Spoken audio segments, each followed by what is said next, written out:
کبھی ایسا لگتا ہے کہ مشکلیں بس ختم ہی نہیں ہو رہیں۔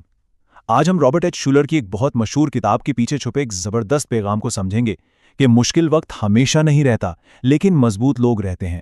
تو اگر زندگی میں کوئی بھی کٹھن مرحلہ چل رہا ہے تو یہ گفتگو امید کی وہ کرن ثابت ہو سکتی ہے جس کی سب کو تلاش ہوتی ہے۔ تو سوال یہ ہے کہ کرنا کیا ہے جب زندگی ہر موڑ پر امتحان لے رہی ہو، جب ایسا لگے کہ ہر چیز خلاف جا رہی ہے اور ہر طرف سے راستے بند نظر آئیں، تو ہمارا رد عمل کیا ہونا چاہیے؟ یہ وہ بنیادی سوال ہے جس کا سامنا زندگی میں کبھی نہ کبھی ہم سب کو کرنا پڑتا ہے۔ دیکھیں، سب سے پہلی اور سب سے اہم بات جو ہمیں سمجھنی ہے نا، وہ یہ ہے کہ آزمائشیں زندگی کا ایک حصہ ہیں۔ یہ اس بات کی نشانی نہیں کہ کچھ غلط ہو رہا ہے، بلکہ یہ ہر انسان کے سفر کا ایک قدرتی، ایک لازمی حصہ ہے۔ اسے یوں سمجھیں کہ آزمائش کوئی عمر قید کی سزا نہیں، یہ بس ایک عارضی امتحان ہے۔ اس کا مقصد کسی کو توڑنا نہیں بلکہ بنانا ہے۔ یہ دراصل حوصلے، یقین اور مثبت سوچ کو آزمانے اور پہلے سے بھی زیادہ مضبوط کرنے کا ایک موقع ہے۔ اور اس امتحان کے دوران سب سے پہلا اور سب سے ضروری قدم امید کو مضبوطی سے تھامے رکھنا ہے۔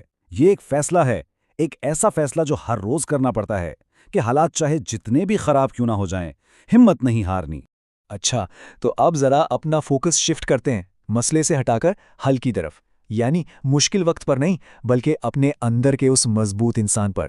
یہی وہ لوگ ہوتے ہیں جو طوفانوں سے صرف بچتے نہیں بلکہ ان سے نکل کر اور بھی طاقتور بن جاتے ہیں۔ اور یہیں پر ایک کمال کی بات چھپی ہے۔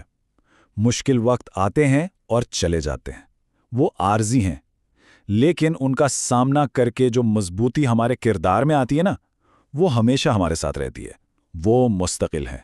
لیکن غلط مت سمجھیے گا، مضبوط لوگوں کو بھی مشکلوں کا سامنا کرنا پڑتا ہے۔ اصل کامیابی مسائل سے بھاگنے میں نہیں بلکہ ان سے زیادہ دیر تک ڈٹے رہنے کے لیے صبر اور استقامت کو اپنا ہتھیار بنانے میں ہے۔ مضبوط بننے کا سب سے طاقتور ہتھیار ہے اپنا نقطۂ نظر بدلنا۔ کتاب میں سے امکانات کو دیکھنے کی سوچ کہا گیا ہے، یعنی ہر حال میں چاہے وہ کتنا ہی مشکل کیوں نہ ہو، ایک موقع تلاش کرنے کا فن۔ تو اس سوچ کا پہلا اصول کیا ہے؟ بہت سادہ، اپنی توجہ مسئلے کے بڑے ہونے سے ہٹائیں اور حل کی تلاش پر لگا دیں۔ جتنا زیادہ حل پر غور کریں گے، مسئلہ اتنا ہی چھوٹا دکھائی دینے لگے گا۔ اور پھر ایک زبردست چیز نظر آتی ہے کہ ہر آزمائش اپنے اندر ایک موقع چھپائے ہوئے ہوتی ہے۔ یہ سیکھنے کا موقع ہو سکتا ہے، ایک بہتر انسان بننے کا، یا ایک بالکل نیا راستہ دریافت کرنے کا جو شاید اس مشکل کے بغیر کبھی نظر ہی نہ آتا۔ تو سوال یہ ہے کہ یہ سوچ پیدا کیسے کی جائے؟ یہ صرف مثبت سوچنے کی بات نہیں ہے، یہ اصل میں کچھ عملی عادتیں اپنانے کے بارے میں ہے جو ہمارے یقین کو مضبوط کرتی ہیں اور ہمیں عمل کرنے پر مجبور کرتی ہیں۔ اس کی بنیاد 3 اہم عادتیں ہیں۔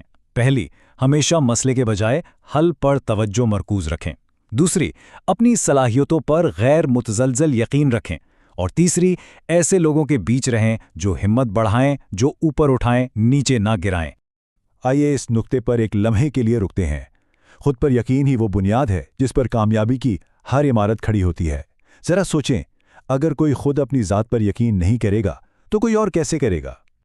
اور اب ہم حتمی اور سب سے اہم پیغام پر آتے ہیں، ایک اصول جو کبھی نہیں بھولنا کہ چاہے کچھ بھی ہو جائے، کبھی بھی ہمت نہیں ہارنی۔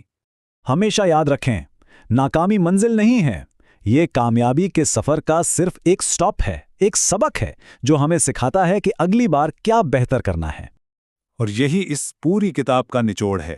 کامیابی کوئی ایک واقعہ نہیں ہے جو راتوں رات ہو جائے، یہ مسلسل نہ رکنے والی کوشش کا نتیجہ ہے۔ تو ہم اس سب کا خلاصہ ایک سادہ سی مساوات میں کر سکتے ہیں۔ مضبوطی آتی ہے صبر اور مثبت سوچ کو ملانے سے، اور کامیابی وہ ہے یقین، عمل اور استقامت کا مجموعہ۔ آخر میں یہ ایک سوال ہے ہم سب کے لیے، یہ سب جاننے کے بعد کامیابی کے اس سفر کا پہلا قدم آج کہاں سے اٹھایا جائے گا؟ انتخاب ہمارا اپنا ہے۔